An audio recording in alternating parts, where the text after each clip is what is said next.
Durante 20 años mi madre me dijo que mi padre había muerto antes de que yo naciera, pero descubrí que estaba vivo y que tenía 54 hermanos, así que lo revelé todo frente a la familia el día de mi boda. Mientras crecía, siempre supe que mi madre era madre soltera. No recuerdo el momento exacto en que me dijo que mi padre había muerto porque yo era muy pequeña, pero siempre lo supe. Mi madre me contó que mi padre había fallecido en un accidente de coche 2 meses antes de mi nacimiento. Según ella, fue atropellado por un conductor de semirremolque borracho y murió instantáneamente en el impacto. Obviamente, nadie cuestiona a su propia madre, especialmente a una edad temprana. Esto era lo que siempre le decía a la gente cuando me preguntaban por él. Simplemente respondía que no tenía padre porque había muerto. Incluso en los documentos de ayuda financiera, mi madre se declaraba viuda. Cada vez que hacía preguntas, mi madre me daba respuestas que, en su momento, tenían sentido para mí. Por ejemplo, una vez le pregunté, «Mamá, ¿por qué no tienes fotos de papá?». Me dijo que todas se habían quemado en un incendio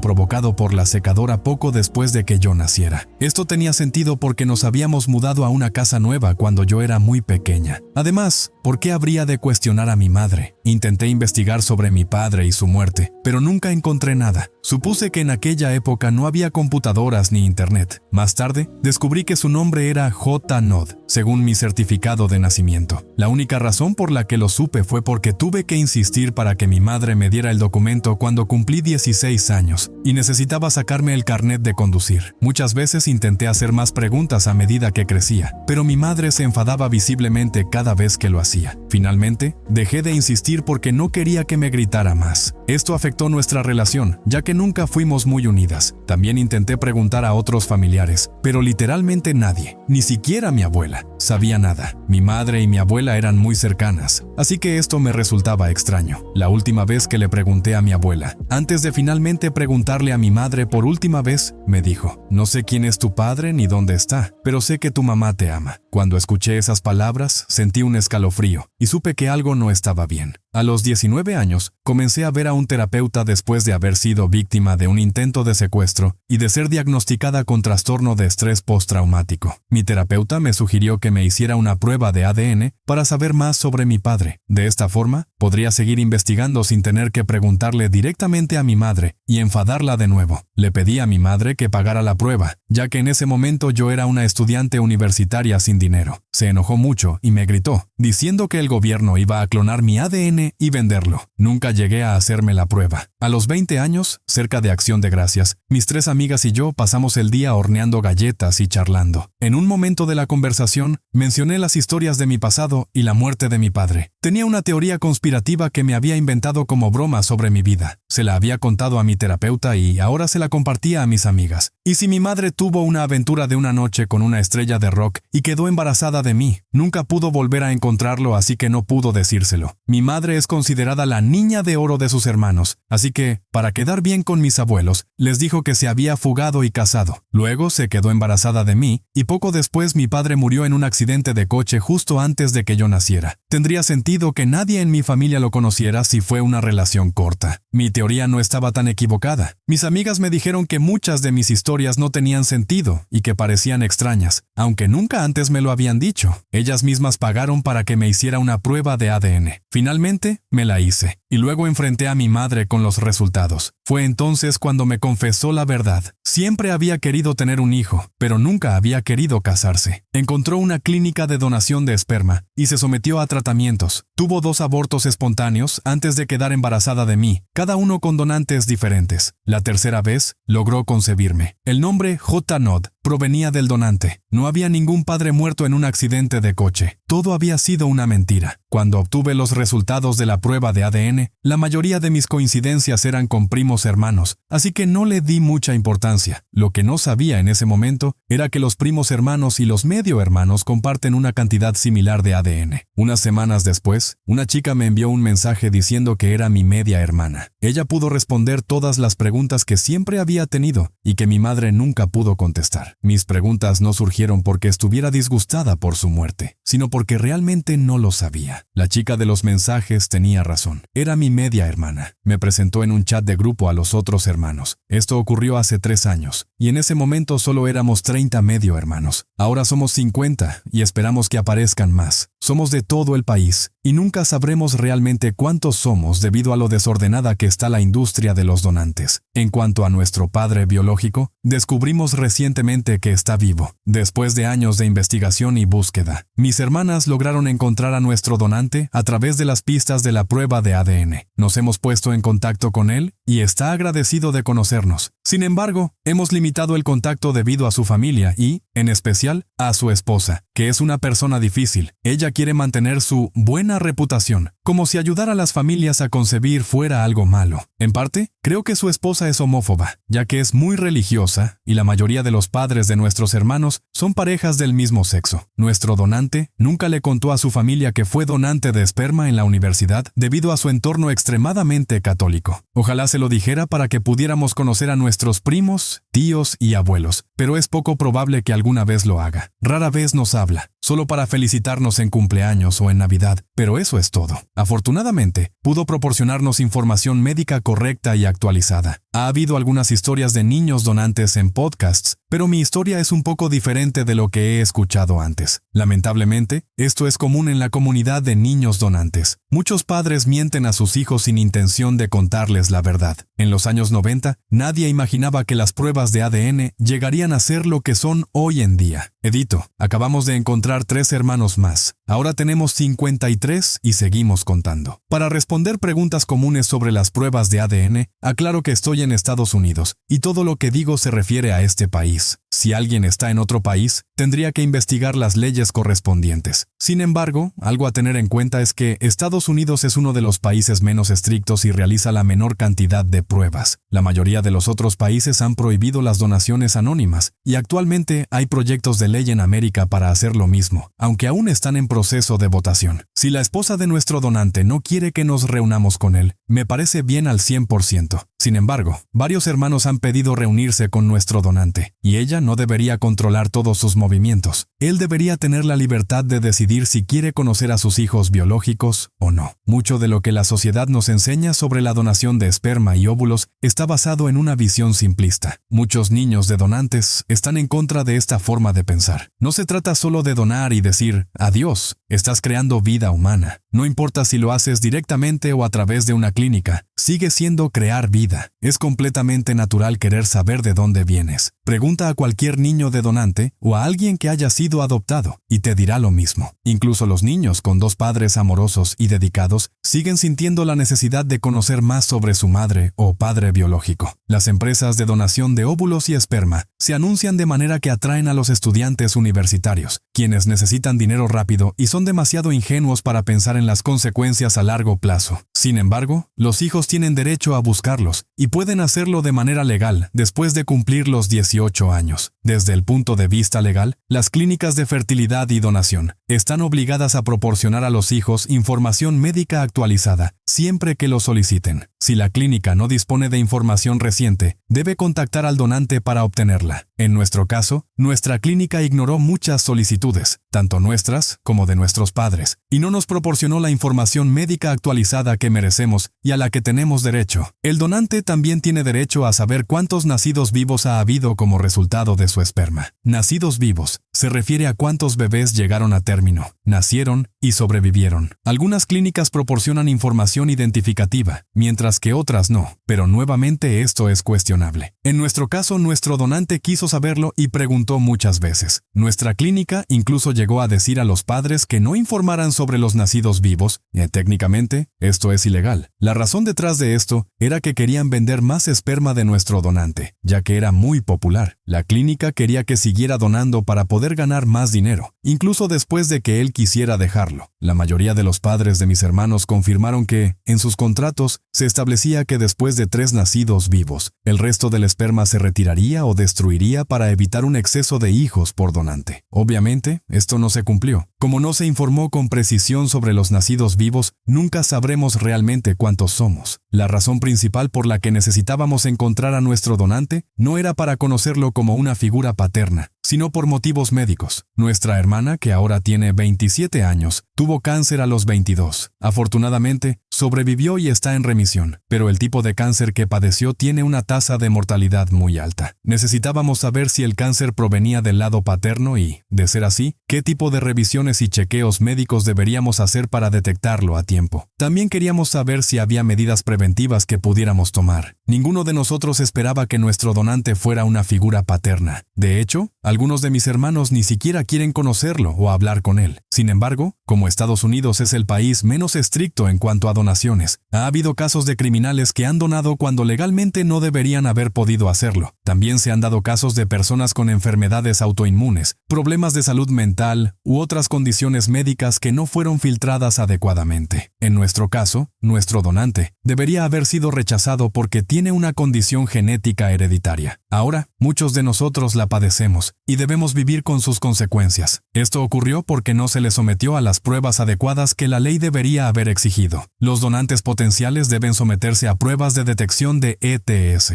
enfermedades mentales y discapacidades físicas. También deben pasar una comprobación de antecedentes penales, ser mayores de 21 años y estar en busca de un título universitario o haberse graduado con uno. La mayoría de las clínicas en los Estados Unidos son incompletas y solo realizan pruebas de detección de ETS y, en algunos casos, de enfermedades mentales como el TDAH, el síndrome de Down o el trastorno bipolar. Nuestro donante nunca tuvo la obligación de respondernos cuando nos pusimos en contacto con él, ya que inicialmente era anónimo. Sin embargo, lo hizo, lo que significa que quería hablar con nosotros y mantener el contacto. Se alegró mucho de saber de nosotros, incluso lloró. Legalmente, no hay nada que nos impida intentar encontrarlo o ponernos en contacto con él. Que sea anónimo solo significa que la clínica no proporcionará información sobre su identidad, como su nombre o dirección. Podemos hacer pruebas de ADN para tratar de encontrarlo. Si él no hubiera querido hablar con nosotros, simplemente habría ignorado nuestros mensajes o no habría respondido. La mayoría de mis hermanos piensan que sería bueno conocerlo a él o a su familia. No es una cuestión de vida o muerte. Estaremos bien sin hacerlo, pero sería interesante ver qué similitudes tenemos o qué cosas compartimos. Espero que nuestro donante y su familia estén de acuerdo con el desarrollo de esta nueva información. No estoy haciendo suposiciones sobre su esposa, pero ella es una persona horrible. Él donó mucho antes de conocerla y, cuando comenzaron a salir, ella siempre supo sobre su pasado y sus donaciones. Cuando lo encontramos, ella todavía era su prometida. Si no le gustaba esta situación, pudo haber terminado la relación antes de casarse, pero no lo hizo. Cuando te casas con alguien, te casas con su pasado, su presente y su futuro. Nuestro donante siempre supo que tenía hijos, pero no cuántos, debido a lo incompleta que es esta industria y a las mentiras de las clínicas. Incluso antes de que lo encontráramos, su esposa ya sabía sobre nosotros. Nunca le pedimos nada, excepto información médica actualizada porque las clínicas no nos la proporcionaban y tenemos derecho a ella. Legalmente, nunca le pedimos que fuera nuestro padre. Solo queríamos conocerlo para entendernos mejor a nosotros mismos. Es natural querer conocer a tu familia biológica, saber de dónde vienes y qué rasgos has heredado. En realidad, nuestro donante quería conocernos, y fue él quien lo mencionó primero, no nosotros. La razón por la que no podemos conocerlo es porque su esposa no lo permite. Como mencioné antes, ella no quiere que su reputación se vea afectada, ni que su pasado salga a la luz. Nuestro donante no les dijo nada a sus padres, y quería hacerlo, pero su esposa se lo prohibió, amenazándolo con el divorcio. Ahora tiene 50 años, así que sus padres son bastante mayores. Es terrible que una persona impida que alguien que ama conozca a sus propios hijos cuando él mismo quiere hacerlo. Nuestro donante nunca tuvo hijos a los que crió en casa, por lo que estaba muy emocionado de manera grosera y cruel. Sé todo esto porque algunas de mis hermanas hablan más con él y nos transmiten la información y los mensajes al resto. Sobre la posibilidad de conocer a nuevos hermanos, muchos de nosotros lo verificamos cada vez que vemos a alguien parecido a nosotros. Mis hermanos, antes de iniciar una relación seria, hacen que su pareja se haga una prueba de ADN.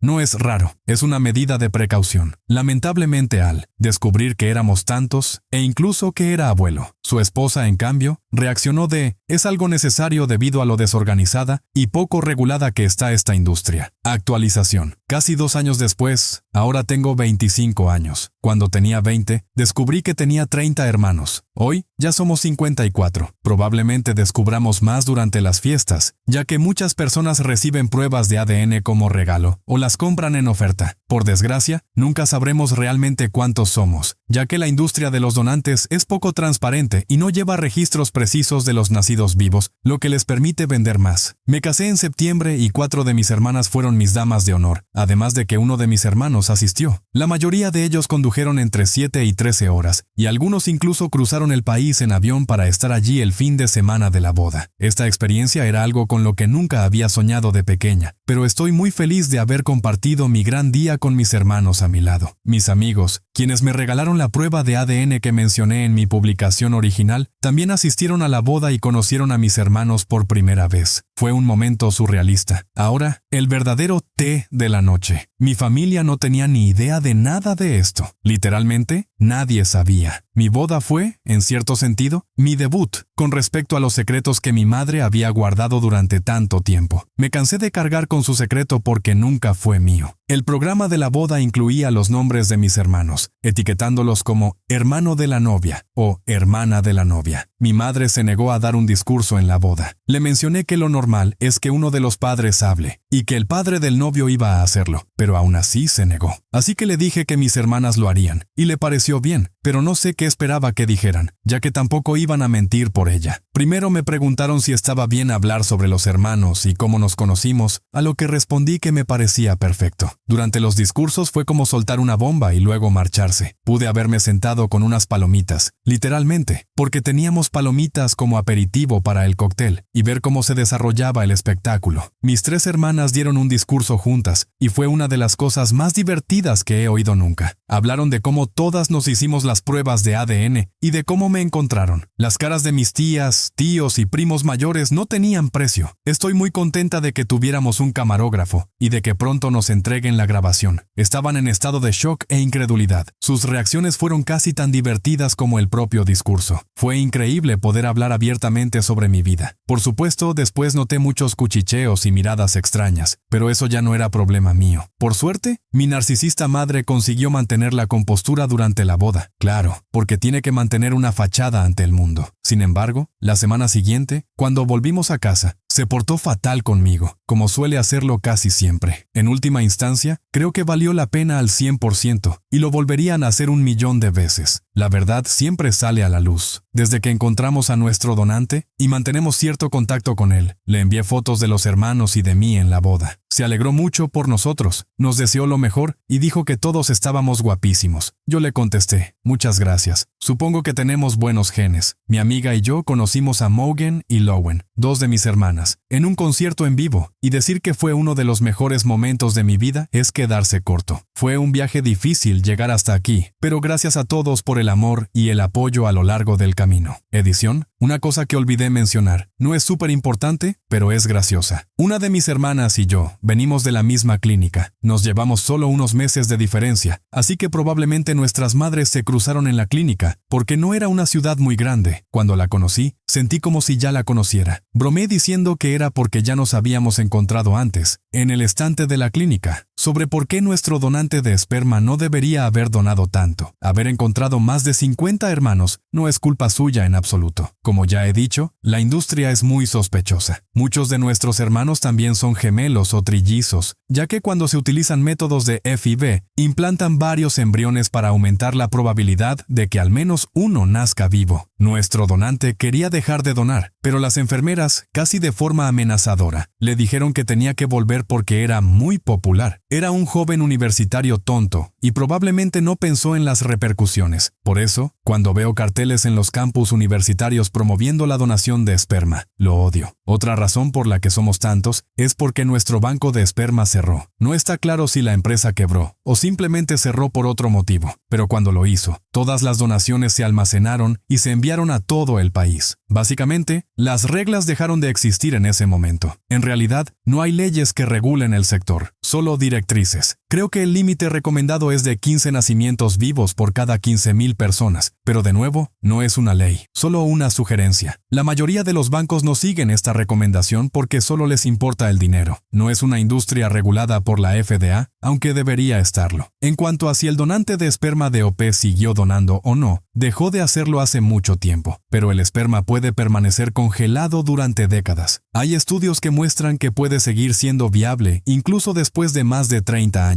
Podríamos tener hermanos que ni siquiera han nacido todavía, a pesar de que no ha donado en más de 20 años. Comentario de un lector. Espero que pronto existan pruebas de ADN instantáneas, como una aplicación en el teléfono, para que la gente pueda asegurarse de que no son hermanos antes de empezar una relación. OP. Mis suegros son las personas más increíbles y maravillosas, pero aún así hice que mi marido se hiciera una prueba de ADN, por si acaso éramos primos lejanos o algo así. No había de qué preocuparse. En cuanto a los comentarios sobre las mentiras en mi familia y la falta de sinceridad de mi madre, no pasa nada si no lo entienden, y tampoco esperaba que lo hicieran. Solo quería compartir una actualización con la gente. Si piensas que soy una mala persona, tampoco pasa nada. La gente en internet solo ve una parte de nuestra vida y de nuestra historia. Quería empezar mi nueva vida y mi matrimonio sin cargas. A la mayoría de los miembros de mi familia no los volveré a ver después de la boda, a menos que alguien muera o se case de nuevo. Nuestra abuela era quien mantenía unida a la familia, y cuando falleció, todo se vino abajo. Por suerte, pude decírselo antes de que muriera, cuando aún estaba lo suficientemente bien como para entenderlo. No se enfadó, lo aceptó y se alegró de que conociera a mis hermanos. Si vuelves al post original, verás que gran parte de la razón por la que mi madre hizo todo esto fue para quedar bien con mis abuelos católicos, especialmente con mi abuela. Ahora que ella había fallecido, pensé que era el mejor momento, y probablemente la única vez en mi vida en que mis hermanos y familiares estarían en la misma habitación. Mis hermanas no entraron en detalles sobre las mentiras de mi madre. Se centraron en las cosas buenas, como la relación entre nuestros hermanos y cómo me encontraron a mi marido y a mí. Básicamente, dijeron que hoy estábamos todos allí porque decidimos hacernos una prueba de ADN por diversión y descubrimos que teníamos más de 54 hermanos. Ni una sola vez mencionaron nada sobre donantes, mentiras o la historia del padre muerto. Pero probablemente se puede asumir que dejaron que los miembros de mi familia usaran su imaginación. Incluso antes de que ocurrieran los discursos, mi madre no estuvo simpática en todo el día. No sonreía en las fotos, no se presentó a la primera mirada de la madre y llegó 4 horas tarde. Ni una sola vez nos hizo un cumplido a mí o a mi marido sobre la boda, mi vestido o mi aspecto. Para colmo de males, accedí a regañadientes a un baile de madre e hija, después de que mi dama de honor me convenciera muchos meses antes. En lugar de aprovecharlo como un momento especial entre nosotras para charlar o expresar su felicidad, lo utilizó para gritarme. Lo hizo en un tono lo suficientemente bajo como para que no se oyera por encima del volumen de la música, pero lo suficientemente alto como para que supiera que era un grito grosero y despreciativo. Todo esto mientras yo tenía que estar allí, bailando con ella y sonriendo, para que pareciera que todo iba bien y de maravilla para nuestros invitados. Después de todas las cosas horribles que me hizo ese día y a lo largo de mi vida, no iba a dejar que arruinara el día de nuestra boda. Si crees que lo que hice estuvo mal, puedo vivir con eso. Lo que no puedo vivir es con una vida de mentiras y secretos. Esto es todo por ahora. Suscríbete para conocer más historias interesantes. Nos vemos en el siguiente video.